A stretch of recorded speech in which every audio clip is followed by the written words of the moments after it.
हिमाचल प्रदेश विधानसभा में नेता प्रतिपक्ष जयराम ठाकुर ने नालागढ़ में खनन का मामला उठाया। उन्होंने मुख्यमंत्री पर सदन में गलत तथ्य रखने के आरोप लगाए। प्रेस से बातचीत करते हुए नेता प्रतिपक्ष ने कहा कि झूठ बोलना मुख्यमंत्री की आदत बन गई है। साथ ही नेता प्रतिपक्ष ने अधिकारियों को भी राजनीति न करने की नसीहत दी।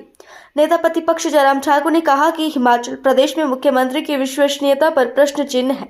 नालागढ़ में खनन को लेकर मुख्यमंत्री ने सदन के अंदर गलत तथ्य पेश किए हैं। उन्होंने कहा कि प्रदेश में मुख्यमंत्री की विश्वसनीयता पर प्रश्न चिन्ह उठ रहे हैं।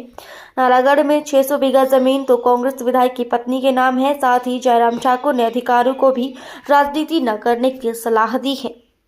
मुझे मालूम नहीं, मुख्यमंत्री जी ऐसा सोच रहे हैं कि बार बार झूठ बोलने से लोग उसको सत्य मानना शुरू कर देंगे, जबकि मुख्यमंत्री की छवि पूरे प्रदेश भर में ऐसी बन गई है कि ये सत्य बोलते ही नहीं, झूठ बोलते हैं, असत्य बोलते हैं। और सबसे बड़ी बात होती है कि क्रेडिबिलिटी एक बहुत बड़ा विषय होता है नेतृत्व के साथ। जो बोला जाता है उस पर लोग भरोसा करते हैं कि नहीं करते हैं। और इस बात को मैं दावे के साथ कह सकता हूं कि हमारे मुख्यमंत्री सुखविंदर सिंह सुक्खू जी जब से बने हैं तब से लगातार इनकी क्रेडिबिलिटी पर बहुत बड़ा प्रश्न चिन्ह खड़ा हुआ है। भरोसा ही नहीं है जो मुख्यमंत्री बोलते हैं, ना प्रदेश की जनता भरोसा करती है और ना ही इनकी पार्टी में भरोसा है, ना ही विधायकों में और ना ही मंत्रियों में। ये स्थिति है। कल वहाँ विधानसभा के अंदर इन्होंने एक प्रश्न का रेफरेंस करते हुए, जो प्रश्न जो है वो नालागढ़ के विधायक हरदीप सिंह बाबा जी ने किया था, और उस प्रश्न के उत्तर में कहा कि 3000 से ज़्यादा बीघा ज़मीन जो है भारतीय जनता पार्टी ने सरकारी ज़मीन लीज पर दी। मैं भी थोड़ा हैरान हुआ उस सारी बात को लेकर के, और मैंने कोशिश की तथ्य को जानने की, समझने की। और फिर उसके बाद जब मैंने सारी तथ्य को जानने की कोशिश की तो उसमें सच्चाई बहुत अलग तरह की निकली। मैं अच्छी तरह से इस बात को समझ सकता हूँ कि हमारी सरकार के दौरान लीज पर ज़मीन दी ही नहीं गई है खनन के लिए। और जब सारी चीज़ें निकल आई तो लीज जो है वो दी गई 2006 में, कांग्रेस की सरकार थी। 2004 में कांग्रेस की सरकार थी। 2003 में कांग्रेस की सरकार थी। 2007 में कांग्रेस की सरकार थी और 2003 में कांग्रेस की सरकार थी। 2002 में, मतलब लगातार सारी की सारी टोटल ये लीज जो दी गई हैं, जितनी भी लीज दी गई है, ये सारी की सारी कांग्रेस की गवर्नमेंट में दी गई है मैक्सिमम। एक आदि को छोड़ करके पूर्व की सरकार, बीजेपी की सरकार धूमल जी के नेतृत्व में रही है उस वक्त की। और उसके बाद धूमल जी की सरकार में, वीरभद्र सिंह जी की सरकार में, ये जो लीज पर दी गई ज़मीन इनकी रिन्यूअल भी हुई है जो नियम के मुताबिक होती है। और उसी तरह से भारतीय जनता पार्टी की सरकार में भी मात्र सिर्फ रिन्यूअल हुई है। लीज जो है सारी की सारी कांग्रेस की गवर्नमेंट ने दी है।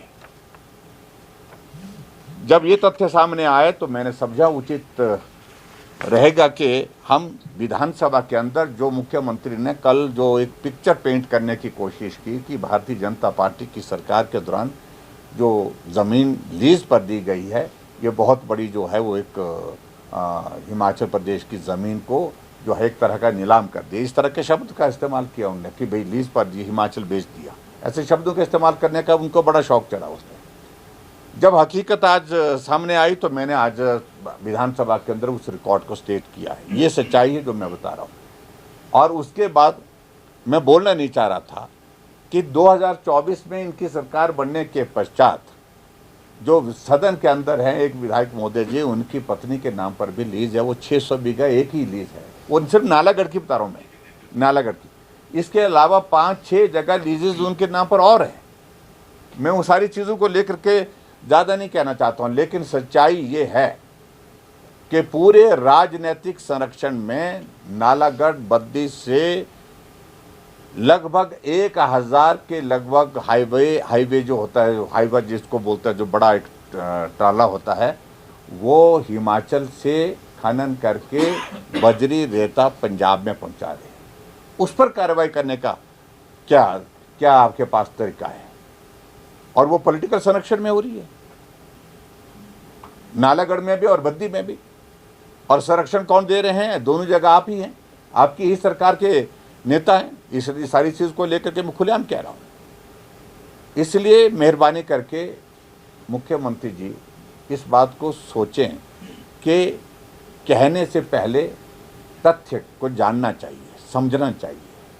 और ये बार बार जो हिमाचल प्रदेश के जो है वो संपत्ति को जो है वो लुटाया गया, तो मैं समझता हूँ ये उचित नहीं है। ये शब्द, कोई स्कीम, कोई योजना अगर सरकार की बनती है, भारतीय जनता पार्टी की सरकार ने अगर हिमकेयर योजना बनाई, उसको संपत्ति को लुटाया जाना शब्द जो है उसके लिए मैं समझता हूँ इस्तेमाल नहीं होना चाहिए। बहुत ही दुर्भाग्य है।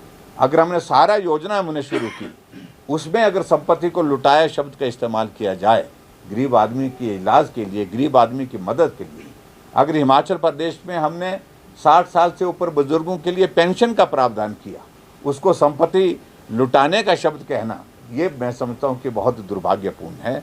मुख्यमंत्री को एक आदत पड़ी है, उस आदत को वो छोड़ने की स्थिति में शायद नहीं हो पाएंगे। लेकिन समय समय पर जहाँ भी मिलेगा, वहाँ वक्त मिलेगा, अवसर मिलेगा, तो हम उनके इस सारी चीज़ को करेक्ट करने की कोशिश करेंगे।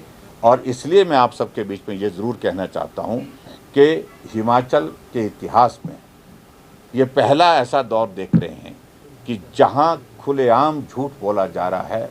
और झूठ जब मुख्यमंत्री बोल रहे हैं, अधिकारियों की भी हिम्मत और हौसला बढ़ रहा है झूठ लिखने का, झूठ रिकॉर्ड करने का। और विधानसभा के अंदर जो भी तथ्य प्रस्तुत किए जाते हैं उसमें फैक्ट्स चाहिए होते हैं। अधिकारी बजट का डॉक्यूमेंट में, उसमें भी बहुत बड़े स्तर पर जो है मैनिपुलेशन हुई है। जो हकीकत है, सच्चाइयाँ हैं, वो छुपाई गई है। और गलत तरीके से जो चीज़ें जो वहाँ पर प्रस्तुत की गई हैं, वो भी एक बात है जिसका मैंने विधानसभा के अंदर अपनी बात कहते हुए जिक्र किया है। और उसके अलावा अभी विधानसभा में भी यही किया जा रहा है, फैक्ट्स नहीं दिए जा रहे हैं। इसलिए मैं बार बार कहता हूँ, अधिकारी मेहरबानी करके अपना काम करें, राजनीति करने के लिए वो आगे ना आए। इसका